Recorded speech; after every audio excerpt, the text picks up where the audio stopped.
Rich Moran, welcome to Partnering Leadership. I am thrilled to have you in this conversation with me. I'm happy to be here. I've been looking forward to this. I know we're going to have a lot of fun. Even some of the titles of your past books bring a smile to my face. But before we get to that, would love to know, Rich, whereabouts you grew up and how your upbringing impacted the kind of person you've become. I am the first in my family to go to college. I am part of a big Irish Catholic family from New Jersey. And as my dad says, everything that's loose eventually rolls into California. So I rolled into California a long time ago to work for Atari. I hope all your listeners remember Atari and hold on to those video games because they're all collector's items now. But it was the Silicon Valley when it was just really starting to thrive. And I've been here ever since, either as a consultant or a CEO or even a college president. So it's been quite a ride. I'm a lucky guy, Mahan. Those are very different experiences, Rich, that you briefly highlighted. You have been a CEO, you've been a consultant, you've been a college president. So you've had a chance and opportunity to see leadership at very different types of organizations. So would love to know what got you to be able to reinvent yourself to be able to effectively do those drastically different roles. I think it relates to the book and it relates to leaders in general. And that is, I consider myself to be self aware. And I can tell when my career in certain segments has run its course. In my heart of hearts, I say, I don't like this anymore. I'm not being as effective as I want to be. It's time to do something else. And none of these jobs have been easy. They've all been leadership oriented, but they've all had a different color to them. In consulting, it's all about knowing how to listen and how to give advice. In venture capital, it's all about knowing how to listen and how to capture a story and understanding what might happen in the future. As a CEO, it's listening again and learning how to make decisions in a positive way. As a college president, that's probably the hardest job I've had. It's all about understanding all the diverse communities and making the best decision you can. It's all about effective decision making and being self aware about it. Your book, Never Say Whatever, is about those decisions and the fact that all decisions, even the small ones, make a difference in our lives. You talk about the fact that we've become the apathetic versions of our corporate selves. Why is that? In some instances, Rich, when I talk to people, they say every generation has looked at the generations that come after it and they say, oh boy, this would not have worked when I was growing up. Yeah. So some see it as the older generations, non millennials and non Gen Z, not understanding that culture has shifted. So is it that we've become somewhat more apathetic of our corporate selves, or is it that the culture has shifted? I think, as you said, Mahan, every generation looks at the generations behind them and say, what's the matter with these kids? Why don't they show up in the office? Why don't they get dressed up? And I think probably since Roman times, that has been the case. And I think there probably is some sentiment about the younger people being apathetic. I don't find the younger people being apathetic. I do find that COVID was not our friend as far as it comes to attitudes. And I think it made us a little lazy, all of us, about what's important, what matters, and how to behave. And that's part of what I'm trying to bring out in the book as well, that COVID and afterwards, we're all suffering a little bit from, I call it decision fatigue. There's so many decisions to be made now. And what happens is rather than make some of them, we put them in a bucket and we'll get to them later. And that bucket is where the fatigue starts because in your mind, oh man, I have all these decisions I have to make. And my suggestion is make them when they're in front of you because the decision that you're going to make probably won't change if you put them in the bucket. But that bucket is where all the decision fatigue comes from. And it's better to just make the decisions. You'll feel better about it. And that is everything from Should I go out with my friends that I haven't seen in 3 years? Should I prepare for my performance review? It's everything. Now, I never suggest that the big decisions should be treated lightly, but I am suggesting that sometimes making those small decisions when they're right in front of you is way better. Email is a great example. How many of us go through 100 emails?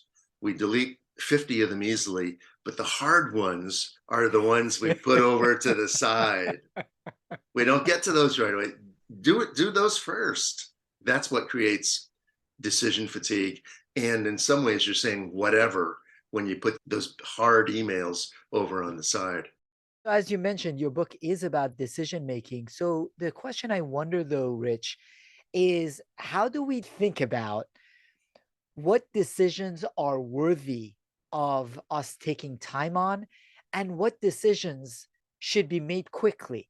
What I get from you, and it makes perfect sense, is we leave a lot of decisions in this big whatever category that ends up costing us emotionally and cognitively taxing us. We need to decide on some things more quickly and then choose to be deliberate on some other decisions. How do you sort that out? I always start with the fact that I often talk to people and they say, "Oh, I have all these big decisions I have to make," or the big decisions are overwhelming me. And the truth is, and I've done survey after survey about this, there's not a lot of really big decisions in our lives. It's your career, it's your spouse, it's your relationships, it's your family, it's where you go to college, it's whether or not to get a dog. I am hard pressed to find people that can name more than 10 or 12 big decisions in their lives. So that means they're all in the category that you suggest, Mahan, not big life changing decisions. So then there's a category of really easy decisions that can be made. I love to tell the story that Cornell researchers have discovered that in the act of going out to lunch with your colleagues, you make over 200 small decisions. And it's everything from where to go, where to sit, whole wheat, mayonnaise, lettuce, tomato, onions, pickles, you can imagine. So those are all easy to make. But one thing I want to point out that every time you say whatever in those small decisions, you're going to get a sandwich that you didn't want because you've not made that decision. And then in between what to have for lunch and who to marry is this huge matrix of decisions that you still should make generally pretty quickly. If you're deciding about taking a new job in a new location, that requires a lot of analysis and thought. But if you're deciding whether or not to prepare for a Zoom meeting or a board meeting, that too is a no brainer. That's not whatever. That is, yes, make the decision to prepare. And if you say whatever, in fact, you're deciding, I'm not going to prepare. All the mid range decisions are where we get stuck. As I was reading this, Rich, and your reflections of it, I was also thinking about another person I really enjoyed the conversation with and his books, Patrick McGinnis, who is a person who had come up initially with the terms FOMO and FOBO, fear of missing out, and FOBO, fear of a better option. Fear of better option, he says, it's a real problem with respect to decision making, where we are caught in this cycle that's cognitively tasking us for decisions that don't really matter. So we're spending a lot of cognitive resources as well as postponing decisions, hoping to come up with a better decision on things that don't even matter in our lives. It's true. I think the fear of a better offer is a great way to categorize whatever, because that puts you in the whatever zone. You're delaying something that you probably could make. One of the slogans in our family is we'll do that when we win the lottery. And because it's not going to get better, things are not going to change that much. So let's look at this more objectively than emotionally. Although sometimes, and I talk about this in the book, sometimes your gut is accurate. Sometimes what your gut is telling you is your best decision. If you're self aware, as I've already mentioned, and the effective leaders that I talk to all the time are very self aware, they're the ones who recognize that a better option is not going to come. This is as good as we're going to do. And that especially is true when you have to make a decision and all of the options are bad, which is often the case that a leader has to deal with. When a company's in trouble, almost all the options are bad, but you have to pick one. The difficulty with decision making in leadership, whether things are good or bad, usually it's a choice of options with potential benefits and costs to each. There aren't easy options of the perfect one and the not so perfect one. So you mentioned that the best leaders are ones that are self-aware enough to therefore understand the decisions they need to make and not say whatever. In your experience, what has enabled those leaders to become more self-aware? Start with being brutally honest. And as a CEO, I know that I was not going to spend a lot of time on spreadsheets and pivot tables trying to understand down into the bowels of the organization. I knew that. So I surrounded myself with excellent people in finance and accounting and IT because I was self aware to know that I'm good at communications, good in sales, good at building relationships, but I'm not going to spend a lot of time on weekends in row 55, column 61, wondering whether or not that number is right. I was brutally honest with myself. I was not going to get better at that. I need people to help me with that. And that's part of it because then I could rely on them to give me the information that I really needed to help me make decisions. So self awareness starts with being brutally honest with your strengths and weaknesses, what you're good at and what you're not. And also, when it comes to decision making, can I live with this decision? I've often told the story, Mahan. I've dealt with CEOs and leaders who can readily fire 5,000 people that he or she has never met around the world somewhere. But when it comes to their assistant, who's right outside the door, who has been underperforming for 3 years, they can't deal with it. There's too much emotional currency that they'll have to spend on that. So they don't. Early in my career, did a lot of consulting with Apple, and John Sculley, when he was the CEO of Apple at the time, he said that you can't fight a battle on two fronts. He said you can't fight a battle at home and at work at the same time. And I think he was having marital issues, and he decided that he couldn't do both at once. And that was a self-aware decision. It's very hard to make those kinds of self-aware decisions, Rich. You also mentioned, even with respect to the CEO having a tough time holding their assistant accountable, you talk about accountability as a cure. How can accountability help address the whatevers in the organization? Yeah. I always start out with everyone needs to be accountable. You will appreciate this, Mohan. Everyone is a leader of something. You don't have to be the CEO of IBM or AT&T, but you might be the leader of your church group or your family or your bowling team. But at the most personal level, you're accountable to yourself. You lead your own life. And you need to be accountable for that.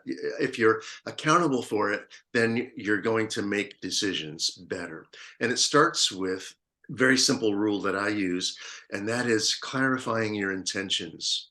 Meaning, another way to put it is actions follow intent. If you're clear about your intentions, then your decisions and your actions follow readily. Some examples are, if your intent is to lose weight, you act like you're on a diet. If your intent is to stay married, you act like you are married. If your intent is to be very customer focused, your decisions are about customers. And if you don't clarify your intent, then you're swimming around in a sea of ambiguity on the action. So you really need to work on that. And if you do that, then the accountability just threads right through the actions follow intent model. One of the people I interviewed for the book is a man named John Bullock. He is an attorney and an Episcopal priest. And he lives by a personal vision and mission. It drives both his priestly duties and his attorney duties. He's the one that gave me that idea that organizations have visions and missions. He has a personal one, and it drives all of his decisions, and it made so much sense to me. I absolutely love that, Rich. Actions follow intent. And that loops back so beautifully with never say whatever.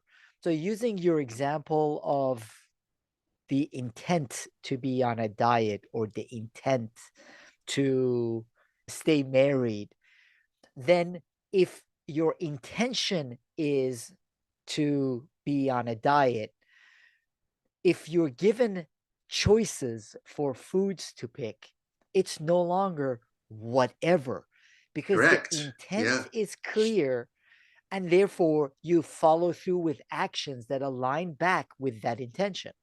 Right. Perfect. You are cured of whatever, Mahan. You will never say it. And it's so simple. Isn't it so simple? Actions follow intent. But the intent is hard to clarify. I use diet because it's so easy. But if your intent is to be a better person, or if your intent is to be a more effective organization, that might not be enough. You might need to double click on that so that you can still make decisions. And you can't have intents that are paradoxical or fight against each other. I'm working with an organization now. They said their intent is to grow and to cut costs in order to be profitable at the same time. And as I looked at the organization, they can't do that. They've got to pick, they're going to grow or they're going to be profitable because they are not in a spot to do both. And this loops back to what you mentioned with respect to our understanding of ourselves and self awareness, in that it takes tremendous self awareness to understand the depth of our intentions and therefore align our decisions with those intentions. So the self awareness plays a huge role in making sure that we minimize or eliminate that whatever bucket. It does. I'm a big believer that a lot of business books are really three bullets that are strung out for 500 pages. And all you need to do is know the three bullets. So I outline those in the book. The first thing is understand your intent. And the second one is be self aware. And the third bullet is be accountable. For the book, I interviewed Michael Huerta, who had been the head of the Federal Aviation Administration, big organization. He had 160,000 people that worked for him, air traffic controllers and everything. And he said the intent at the FAA was very clear because we had one measure, and that was do the same number of planes land every day that took off on that day. So they made all their decisions about that clarity of their intent. Most organizations don't have the ability to be so clear about their intent, but you have to work at it. It's not easy. Rich, you also mentioned whatever culture drives talent away. One of the challenges that organizations are having is more of the whatever than existed before, Yeah. where there isn't specific clarity and decisions made on when or how often people need to be in the office or not be in the office. So, what are your thoughts with respect to organizational culture and eliminating the whatever from organizational culture, yet allowing the talent some of the flexibility that they are seeking in this environment? Yeah. Well, I have been clear about saying if your boss doesn't know your name, you're in trouble. Go into the office, get to know your colleagues, get to know your boss. And it might mean driving 2 days a week or something, but start there. And you need to understand that organizations are struggling with this. On the other side of the issue, management needs to understand that people don't want to drive. They don't want to commute. They don't want to eat burritos in their car for breakfast. They don't want to pay for gas. They don't want to have all that stress. So be understanding on that side. I think what happens in organizations, whatever can creep up on you. I tell the story of a startup company. People think that, oh, it's only the big organizations that are whatever organizations. But I tell the story of an early stage company. They had been funded by venture capital and happened to be a woman entrepreneur. And every time somebody came to her with a cost, even a small one, she said, yeah, okay, whatever. And so it was things like, should I go to this conference? Yeah, go ahead, whatever. Yeah, I need to take this engineer with me too. Okay, whatever. Her decisions were whatever, meaning, I don't care. She was basically saying, I don't care. And pretty soon, all those costs just crept up and the company ran out of money in a bad way. For your listeners, I hope they understand that whatever is not bam, hit you one day, it can creep up on you. And especially on the cost side, on letting bad behavior go, on letting poor performers continue to work. And you know it when you're in a whatever organization because you're probably not happy. It's hard, it's difficult from both a personal level and from the organizational level. I think employees in all organizations only want to know three most basic things. They want to know what's my job, they want to know how am I doing, and they want to know how does my activity relate to something bigger. What you just said might sound simple, yet in all of my years of working with organizations around the world, those three things are major sources of problems. They are, And you're a right. lot of times people assume that they've got it right and they don't. So I'm going to ask you, please, to restate those because it's incredible how often when I work with organizations, when I talk to the CEOs or the leadership teams or survey the team members, that is what's lacking. It sounds simple. It's not a complex framework, but that is what's lacking in organizations. Yeah, and it's so simple. As you know by now, Mahan, after our discussions, I try to break everything down. I don't compete with Michael Porter or any Harvard professors. I try to break things down into bite sizes that people can understand. So, the three things that every employee wants to know: first, what's my job?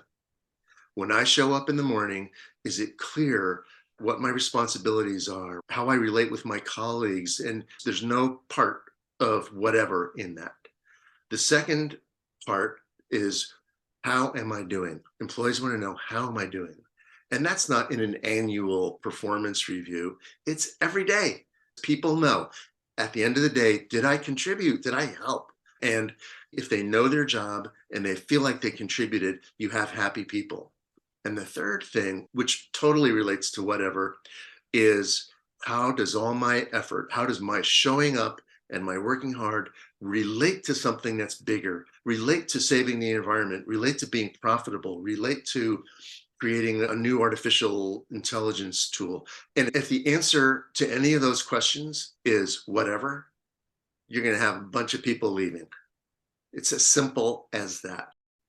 Rich, it's interesting because one of the exercises that I sometimes do, and I would recommend for the listeners to do, is when I'm talking to executives at different levels and I talk about the clarity that they have and their team members have on their roles, they all say, oh, we're perfectly clear. We've got the job descriptions and we've got the goals set and the annual reviews and everything else. So I go through a very simple exercise. I ask the team members to write what the primary objectives of their jobs are and ask the manager or the executive to write what they believe the primary responsibility of those jobs are. And I know you wouldn't be surprised, but in most instances, they are shocked at how often they are so different. So Yeah. what you're saying here, that is lacking in a lot of organizations. So many precious gems that you just shared. How am I doing? That's the feedback that is lacking so often, both on the positives and the opportunities for improvement. People don't have that clarity. And as you said, it is not the once a year, once a quarter review. It is much more specific feedback. And then how is it that what I do connects to a broader purpose? We all want more of a sense of meaning from what we are doing. So just the three items that you mentioned here can help leaders move away from that whatever culture and have a significant impact on their teams if they're willing to say, we can improve in these areas and not assume they already have it right. Yeah. I learned this lesson from the Teamsters because this happened in warehouses. Teamsters are moving freight on forklifts from one truck bay to the other truck bay. They're really proud of their work and they want to make decisions about what goes there, what goes here, and be proud of it. They know how to do that. And they wanted to make decisions, and management wouldn't let them make those decisions. So the Teamster said, whatever, I'll load these rocks on top of the stereos, whatever. You won't let me make that decision. And at the end of the day, they were all mad. And it was such a simple intervention where we said, listen, these people want to make the decisions, let them do it. Productivity went up, everything changed in a good way. But the leaders wouldn't let the people who are doing the real work make the decisions. So all those people said, whatever, I don't care. It's a bad situation. Now, one of the challenges that many organizations are running into is they haven't learned the lessons that you shared from cancel meetings, keep the donuts, where there are more and more meetings being scheduled. And the average professional is now spending more than half of their work time in meetings, many of them not very productive. So, would love to know some of your thoughts on how to approach that and how to cancel the meetings, keep the donuts, Keep send the around the donuts, yeah. donuts. Have them delivered. There's something happened during COVID and it's not over yet. And it's what I call a false sense of activity. People wanted to be busy. During COVID, if I'm home, am I really busy? If I'm walking the dog on a conference call, is that busy? So we got into this trap of having a false sense of activity. And it can happen at a leadership level, it can happen at any level in an organization. It's a simple question of, do we really need this meeting? What's the outcome of the meeting? And if you don't, then be happy and cancel it. Don't say, whatever, we need to have this meeting. Whatever just enters into all these little decisions. Having a 20-minute or half an hour meeting on Zoom is probably not a big decision one way or the other. But if you would approach it with whatever, we always have this Monday morning meeting, even though nobody ever wants it or says anything, that's a whatever situation, and just cancel it and be more productive. So stop. That's whatever. That it's not effective. So if we spend time in that whatever zone, we end up not actually being able to accomplish a lot. Another thing I would love to get your thoughts on, Rich, is that you actually got your PhD in organizational behavior. And you have been at senior levels of different organizations, both as a consultant, as a CEO, and as a venture capitalist. Would love to know what has changed and what is the same with respect to the best practices on organizational leadership. I think we've complicated organizational effectiveness. I think that we're going to go through another sea change of what an organization is all about with artificial intelligence. From my venture capital seat, I'm just seeing that encroaching into every part of our world. And I think that's going to change work life. It's going to change as an author, it's going to change writing. I think it's going to change organization behavior in ways that we can only anticipate. A good example, as a consultant, my goal was to keep people busy doing a lot of analysis. If I could keep 100 people busy doing an analysis on a big project for 6 months, that's golden. Now that analysis might be able to be done in 20 minutes through AI. What happens to all those 100 people and what are they supposed to do? So I think it is the French slogan of ever changing yet eternally the same is going to continue to be the case. It's going to continue to change. But those things that we've been talking about, Mahan, are just going to be constant about what employees want and about making those small decisions. That's part of what is going to enable us to tap into that humanity, Rich. I totally agree with you. I've had conversations with leading thinkers on artificial intelligence, and I think it is going to truly transform all aspects of our lives and organizations. That said, some of those elements that you mentioned with respect to our ongoing decision making and our ability to lead others stay the same. So we Yes, need to stay focused on what's most important. And you can't do big things saying whatever. correct. That's a great summary. That's a great summary. So, Rich, in addition to your books, are there any other leadership resources that you typically find yourself recommending to leaders of teams and organizations for being able to lead more effectively in this future of work? I think that leaders need to be very good listeners. Sometimes this is about being self aware. You don't just listen to what you want to hear, you listen to what's going on. There are plenty of leadership books out there. The one that I like the best is The Leadership Challenge by Jim Kouzes and Barry Posner. And it breaks things down with lots of good examples. I appreciate both that recommendation as well as what you've done in the conversation and in your book, which is break these ideas down to pretty simple steps, which are simple to read and understand, hard to master, which is why I really appreciate your books and especially Never Say Whatever, because it's those small decisions on an ongoing basis that determine who we become and the kind of influence that we have. So, how can the audience, Rich, find out more about you, connect with you, and find out about your book, Never Say Whatever? Sure, I pride myself on being pretty accessible. The book is out now. You can get it on Amazon, all the usual places, Barnes and Noble. I have a website, richardmoran.com. In the book, you say the numerous daily decisions we make, both at work and in life, are small chances to make a big impact. And then you have a quote: life is a game of inches, and you only have to choose to be a little bit better. Thank you so much, Rich Moran, with this book and the conversation helping us be a little bit better. Thanks, Mahan. It's been a pleasure.